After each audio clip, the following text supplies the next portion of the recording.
งស្រឡាញ់កូនពុកគេដឹងមួយស្រុកតែពុកមិនប្រណី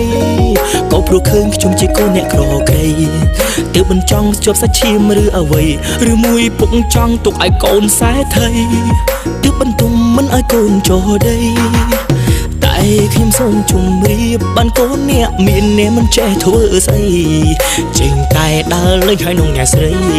ផឹកស្រាចៃលុយមិនសំចៃមួយថ្ងៃឃើញតែតែងខ្លួនដើរបង្អួតស្រីតែបើពុំទុកដាក់មកឲ្យខ្ញុំវិញខ្ញុំសូមស្រឡាញ់ថ្នាក់trongថែមើលនាងលោកស្រីការងារធ្ងន់ស្រាក់ខ្ញុំអ្នករ៉ាប់រង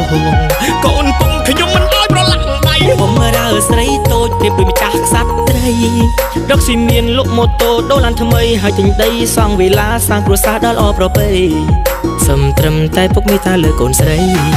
យកខ្ញុំធ្វើកូនម្ចាស់ឆ្លងឆ្នាំថ្មីហើយខ្ញុំនឹងគោរពប្រតិបត្តិពុករាល់ថ្ងៃទោះខ្ញុំក្រក៏ខ្ញុំមានភក្តីមានគំនិតមានវិជ្ជាថ្លាថ្លៃ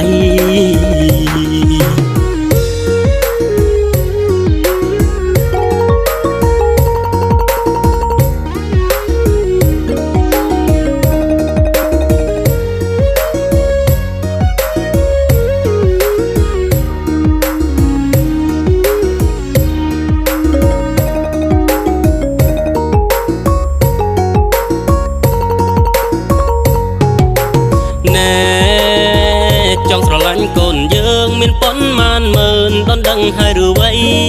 យើងសួរមិនយើងមកលុយទេវ័យពុកម៉ែណាចង់ឲ្យកូនក្រក្រៃតែឯងក្រណាំងចិញ្ចឹមកូនយើងរស់អីបានគ្នាឲ្យប្រយ័ត្នអត់អីឆៃយកអ្នកមានស៊ីអង្គបើយកនាងក្រច្បាស់ជាស៊ីណាអង្គកាមឲ្យឯងកូនយើងច្បាស់ជាលេមថាមច្បាស់ជាស៊ីក្តាមស៊ីខ្ចោរាល់ថ្ងៃថ្ងៃឃើញតែម៉ាំប្រុសគាត់នឹងត្រីប្រៃតែបើទុកឲ្យកូនអ្នកមានវិញដេកស៊ីស្រនងថាចៃលុយឡើងពេញដៃនៅផ្ទាំងលៀបលេឲ្យសាច់មាត់ខៃទៅណាជីឡានមិនបាច់ត្រូវថ្ងៃចង់ធ្វើកូនប្រសាយើងឯងពុំដេកស្រមៃ